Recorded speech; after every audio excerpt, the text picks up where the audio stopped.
Hi everyone, welcome to the third edition of Totally Speedway's weekend review. So what a weekend we've had. I'm Totally Speedway's publisher and editor, Daniel Powell. I'm down here in Blackwater Bay in the beautiful Sydney, New South Wales.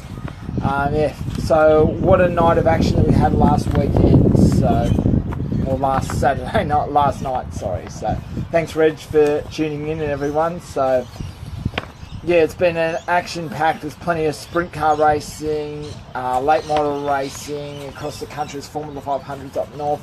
We had an awesome feature race battle between Andrew Shirley and Luke Oldfield in the 410 sprint cars up at Archerfield. So that was awesome. There was 0.016 seconds separating the two at the fall of the checkered flag. I saw a photo this morning on Twitter, and yeah, it was really close.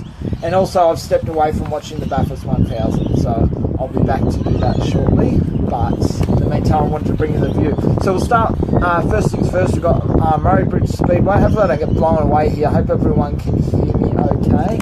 Had Murray Bridge Speedway in South Australia, so it's about an hour out of Adelaide for people that don't know, for the opening round of the Ultimate Sprint Car Championship South Australia. And it also doubled as the Bill Witzel Battle of the Bridge. So the winner was local Ryan Jones. He's a multiple Australian 360 sprint car champion. He's done a fair bit of 410 racing, hasn't been fortunate enough to pick up any major wins. He's won a few major events, but nothing too big in terms of a state or a national title at 410 level. But he was able to take the win last night at Murray Bridge. So he started from position 2 alongside pole sitter Robbie Farr and defending Ultimate Sprint Car champion from the East Coast Pipeline team. So Ryan was able to just outdrive and show his immense talent that he's got as a driver. There's not like he's a short little guy, but what he lacks in size, he certainly makes up with determination and skill as a driver. So yeah, Ryan Jones ended up picking up the win. It's a great start. He's had a couple of, he's ran for the Scrambler team a couple of seasons ago, done World Series, that didn't really work out. There's a little bit of wind here, so hopefully I don't get blown away. So I'm going to hold on to my stick here that we've got here. Yeah, but Ryan Jones, and he's a guy that no one can ever doubt his talent as a driver. He does it on a shoestring budget. Every cent that he earns goes into his racing. And yeah, it's great to see success happen to hard-working people like that. So pretty much, in a privateer team, like a lot of teams, but compared to Robbie Farr's team, he certainly is a privateer team. So Robbie Farr ended up second, put it on pole position. That's Robbie's second podium finish for the season out of 3 starts. So Robbie certainly had a consistent season, which last season was certainly one of his best in a long time. So with that, Luke Dillon, who I predicted to take the win, he was last season's defending champion. He ended up bringing it home in third, so he had qualified third, so started where he finished. So Luke, strong debut outing for the season. Matt Eagle started from position 7 and brought it home in 4th, so finished just off the podium there. So he was very strong in the Downing Brothers SA 97 cool car. Brad Keller, recently announced as a World Series contract driver, so flying the flag for South Australia this season on the World Series trail. He ended up starting from position 13, and he was able to come back and come through the field to finish 5th. One of the hard luck stories was Sean Dobson. He was debuting with the David Dixon Motorsport team. So David Dixon, which is the owner of the Essendon Motor Group, but he's sold that during the off season, that business, Essendon Ford, and that's got new ownership. So David's brought out a whole new car, still Victorian up to 3. David Dixon Motorsport, sponsorless, it looks good. White and red, the car, so it looks really kind of like American looking car with their paint scheme. So Sean made his debut with the car. He'll be making a number of appearances this season, especially down south into South Australia and also into Victoria as well. So Sean had a crash in his opening heat race. That put him out. Substantial damage to the front of the car. There was a lot of teams that rallied around and got the support. And that's one of the good things with Speedway, and if it's important to be nice, but it's it's nice to be important, but it's important to be nice. So in terms of that, one of the good guys, and the teams, a number of the teams came in and chipped in and helped him out. So we had Nick Speed from the East Coast Pipeline racing team was helping, a number of other crew members as well. So it was great to see Sean was able to get out for the second round of heats, ended up third. Due to DNFing, he came through the B main, very similar story to what he had at Toowoomba a couple of weeks ago for the opening round of the Ultimate Sprint Car Championship in Queensland. So Sean ended up winning the B main, started from position 17, done it the hard way, came through and finished 7th, so that was great. In the support classes, there was wingless sprints. Matthew Kennedy took the win. Jack McCarthy, who spent some time racing 360 sprint cars the season before last, but he's come back, he's back into racing, and he ended up second in the feature race behind Matt Kennedy, and third was Joel Heinrich. So the Heinrich name that's very synonymous throughout Speedway and general motorsport. And yeah, he ended up finishing in third in the street stocks. Neville Nitschik, I think that's how you say it. Hopefully I'm not swearing there. Neville in the street stocks ended up getting the win. Second place was Steve Heinrich, that's the father of Reece Heinrich, the current Australian street stock champion, and Corey Weston completed the podium in third.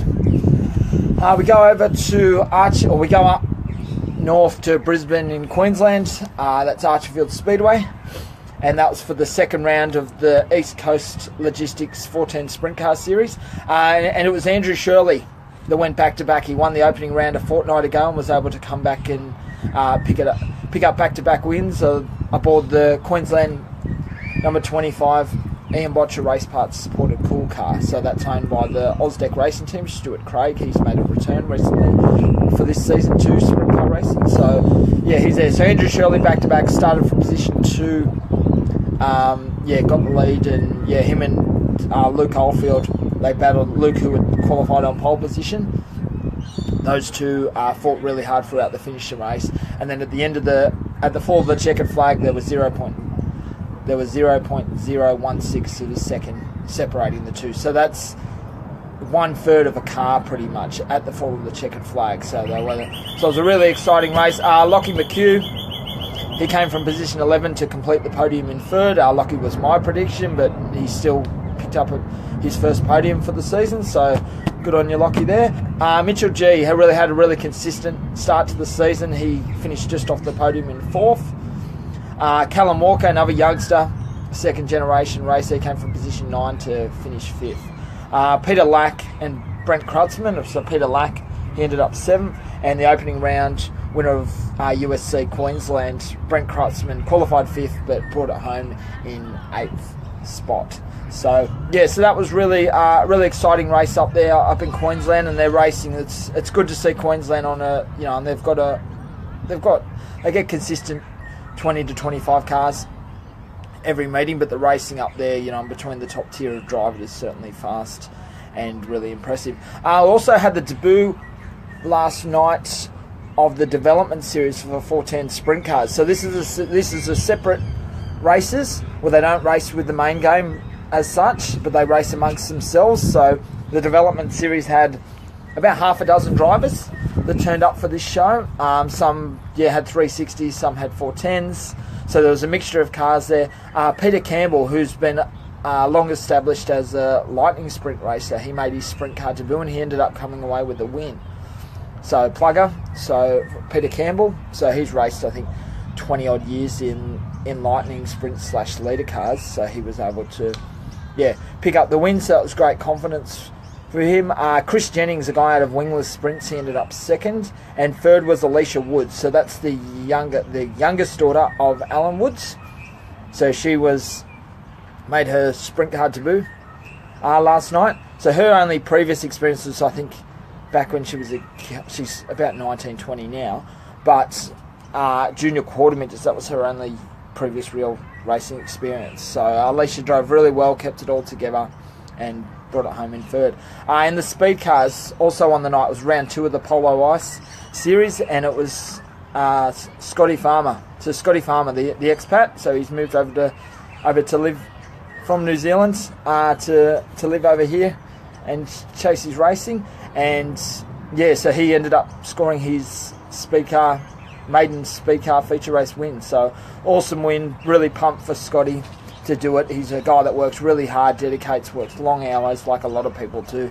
We're really dedicated to carving out a career in Speedway, and this was his first win, so it's always something special to get your first win, so well done, Scotty. Another youngster and defending Polar Ice Series champion, Rusty Whittaker, he ended up second. And Troy Ware had a big crash earlier in the night, but he was able to fix the car, make it out for the feature race, and end up third. The opening round winner of the Polar Ice Series a fortnight ago, Darren Vine, he was unable to back it up for another win, and he ended up coming home in fifth. So, yeah, in the compact speed cars, Trent Usher, who spent some time racing speed cars as well, but he's gone back to compact speed cars. He emerged the winner. Tim Farrell and Matt O'Neill, guys that I haven't really heard much of in the past. They ran second and third, respectively, in the feature.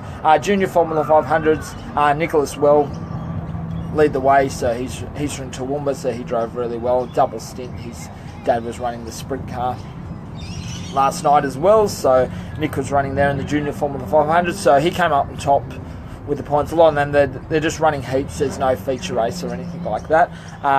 Taylor Prosser, so that's the younger daughter of Aaron Prosser, the current Australian Mod Lights champion, and Talia Pelt, another consistent performance. She brought it home in third overall. So I'll just go over to here, and we had Valvoline Raceway in Sydney. They ran last night. So there was a mixture of classes, sedans, open wheels. So you had late models, and you had wingless sprints, AMCA Nationals, and RSA Street Stockers. So in the late models, it was Ryan Fennick, the youngster from the Central Coast of New South Wales. He ended up coming away with the win. Second was Clayton Pine, debuting a brand new car. Is looking really good for a strong, consistent season. So Clayton started his season off on the right foot with a second place finish. Then Ben Nicastri, the defending New South Wales Series champion, he completed the podium in third.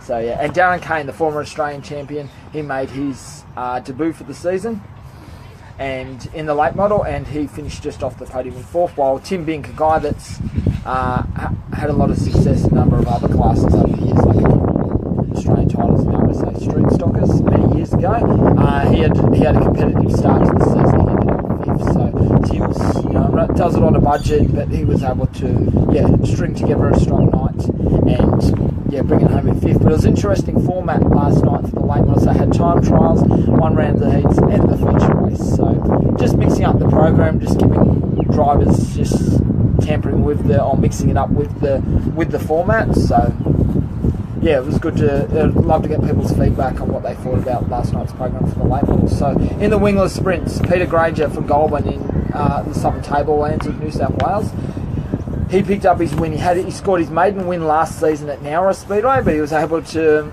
I did mention him in my weekend preview on Friday, and he was able to pick up. I said he'd be competitive, and he's got a win under his belt, but he managed to put it all together last night and come away with a feature race win in the wingless sprints. He certainly didn't do it easy. He had guys like Mark Blyton, who's a former New South Wales club champion. He ended up second, and Luke Sale, he's another strong front running contender. He ended up third. Outside the podium finish was Dean Thomas. He's the defending Valvoline Raceway Track Championship champion. He was in fourth, and Jason Davis, another consistent performer, he ended up fifth. Then we go into the AMCA Nationals. AMCA Nationals, one of the most consistent drivers over many seasons, but he hasn't been able to crack a win for a long time. I think it must be 2 or 3 years, Terry Pankhurst. Terry Pankhurst picked up the win, got this season off on a winning note. So it was his first win in a number of seasons. So he announced last week a number of new sponsors in the Manshake and Motor Traders Association of New South Wales. So he got them on board as new sponsors, but he was able to give them the best result first night up, and it's certainly great to see Terry get the monkey off the back, because and he's been last season he had 7 minor podium finishes out of 8 race meetings. So the thrill of finishing on the podium if you're not winning certainly died off. So, but it was good to see him start the season off on a winning note. Raymond Kind, another consistent performer. His dad was also debuting on the night in the late models. So Raymond ended up second. Shane Cartwright was third. Wayne Simpson and James Dehan, they ended up fourth and fifth. And the RSA Street Stockers current Australian champion Sean DeHoovey, he picked up his first win on home soil at Sydney's Valvoline Raceway. Troy Dawes in a career best drive. He brought it home in second. And Kiona Sunderton, she flew the flags for the females with third. Chris Moreno and Stephen Kurtz ended up in fourth and fifth, respectively. So then we earlier this morning we had the 11th and the penultimate round of the Speedway Grand Prix series. It was the Turin GP in Poland. So this is the final round. Also an opportunity for Jason Doyle, our own Australian Jason Doyle, to wrap up the championship or series win and become the first world champion since Chris Holder in 2012. Unfortunately, Jason wasn't able to bag enough points, so in a couple of weeks' time, later this month, the Australian Grand Prix at Melbourne's Etihad Stadium in Victoria. That's on the 28th of October. That is going to be the place. Hopefully we can see Jason Doyle be crowned as the world champion. And as I said in the preview on Friday, I said how awesome would it be to have him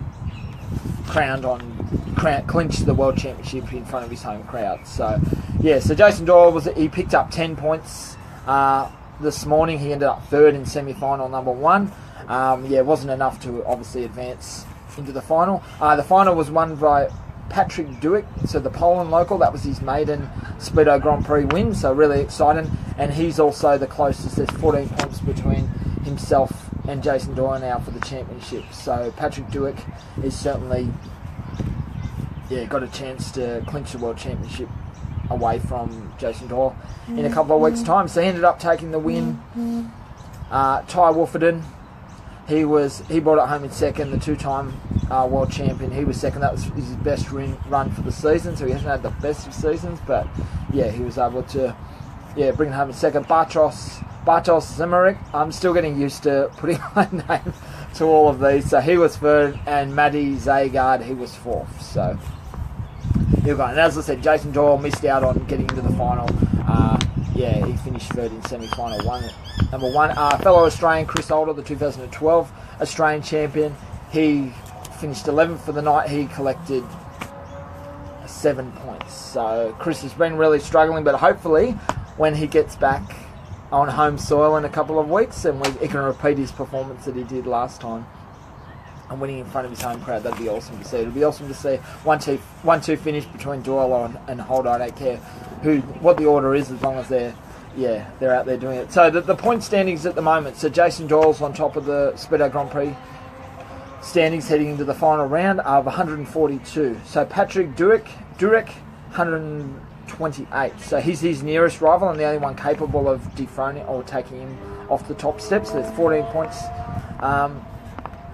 between them. It's going to take something special from Patrick and something bad luck from Jason to seeing he's got one hand on the trophy, but I'm not going to count my chickens until they hatch, sort of thing. So Ty Wolfenden's in third with 115. Made Janowski, I think that's how you say it, 113 points in fourth, and Emerald Strike-Sudanov is 109. He's in fifth, and Chris Holder, our own, is back in 10th with 82 points. So I'm really looking forward to the Speedo Grand Prix being on home soil, and we can crown our first world champion in 5 years on home soil, so that'd be pretty awesome to see. Okay, then we had yesterday in Western Australia, Ellenbrook. So Ellenbrook's about 20 minutes, half an hour out of Perth. They had the 2017 season finale. So I'll just straighten this camera here. I'll probably buggered it now. Sorry, just bear with me. There we go. Got it. Sorry guys about this. I don't have a production crew or anything like that. It's just my phone and me standing here with my notes and all that. So we had Ellenbrook Speedway. So they finished the season with a bang. They had a huge lineup. So they had the 360 Power Series, the sprint cars. That was round 1. Late models, Pro Dirt Series opener. And then they had Street Stocks Production Sedans, Junior Sedans, Top Stars, and New Stars with that. So with the 360 Power Series, it was defending champion Caden Manders who ended up coming away with the win. So he got his series defence off to the best possible start. So Caden, the youngster, proving himself in speed cars and really making a good fist of things after a couple of seasons in sprint cars. Ray Leonard from Kalgoorlie, the ex-street stock racer, he was able to bring it home in second in a career best drive since stepping into sprint cars last season. And Jamie Alfield, the local and the he ended up third. So Jamie Alford hasn't raced for a couple of seasons now in the sprint cars, but he's having a crack this season doing the full season in the 360, so he completed the podium on home soil in third. So he's certainly moving around a lot faster than what he does in the street stock, although he does race very fast in the street stock, but compared to a 360 sprint car, it's certainly a big difference. In the late models, the Pro Dirt Series opener, that was Brad Blake, multiple Australian champion. He didn't have the best of seasons last year, but this year he certainly started on the right foot, picked up the win. Jake Hardy was second, and Warren Oldfield was third. And in the support classes, we had the street stocks. Hayden Norman was the winner. Luke Fraser, an ex-junior sedan racer, he ended up second, and Peter Hutchins, he was third. In the production sedans, Barry Rose, one of the states, if not like Barry Rose, one of the state's best production sedan racers. Hopefully he can travel some more. It'd be awesome to see him come over the East Coast and see what he can do there. He ended up winning. Brad Mitchell was second, and Warren Flavel, I think that's how you say his name, was third. And the juniors, so the top stars, Blake Ivanhoe was the winner. Lachlan Della was second, and Blake Webb was third. In the new stars, it was Bo Alfield who picked up another win. So he's the son of Jason Oldfield, the Ellenbrook Speedway president, and obviously the nephew of Jamie Oldfield.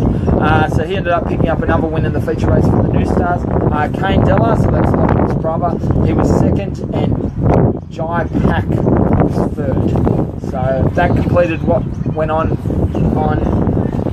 yesterday at Ellenbrook Speedway. And then we had Cairns International Speedway, so that's in North Queensland, and it was the Tom Casey Memorial for Formula 500. So that paid $1,000 to win, but you had the option for another $1,000 if you started from the rear and inverted the field and came through and won. So, and Caden Iverson, so he's from Townsville. He was the highest point scorer. He won the dash. He was the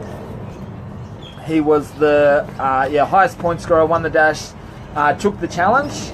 So if you'd won from pole position, you get $1,000. If you start from the rear, you get another $1,000. So it's a $2,000 pay night.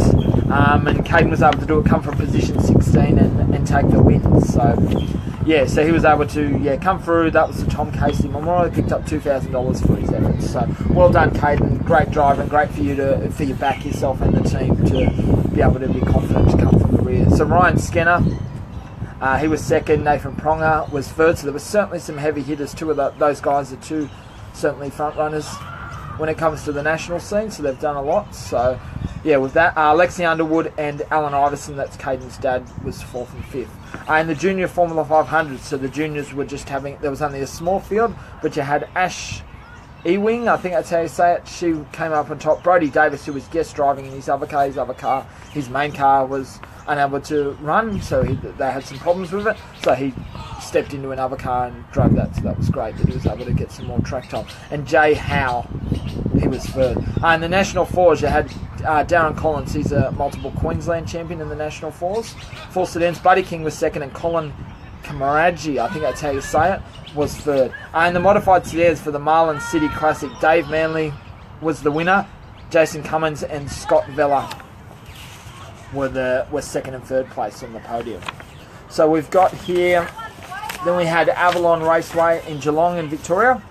So the main thing, I wasn't able to get modified sedans and street stock results, so sorry I couldn't bring them to you. But I got the speed car results and the wingless sprints. So that's what I say to people when it comes to, please feed me the results on Sunday morning if you want to be included in this program. So it's much appreciated. Most of them are fine with the transponders, but some of the classes that don't have transponders, it makes it really hard to find the information at a prompt manner. So yeah, in the speed cars, Travis Mills, who was consistently the best in the state last season, he ended up taking the win. Jermaine Ramsey was second, and Sydney youngster Caden Brown was third. So Caden Brown certainly doing a lot of miles. There's also Matt Jackson in the field running for a Victorian based team. So yeah, there's a couple of Sydney guys that are doing a lot of travelling. In the wingless sprints, you had Luke Wheel, who was by far the standout in Victoria last season, just like Travis Mills. He ended up winning the first outing for the Victorian wingless sprints.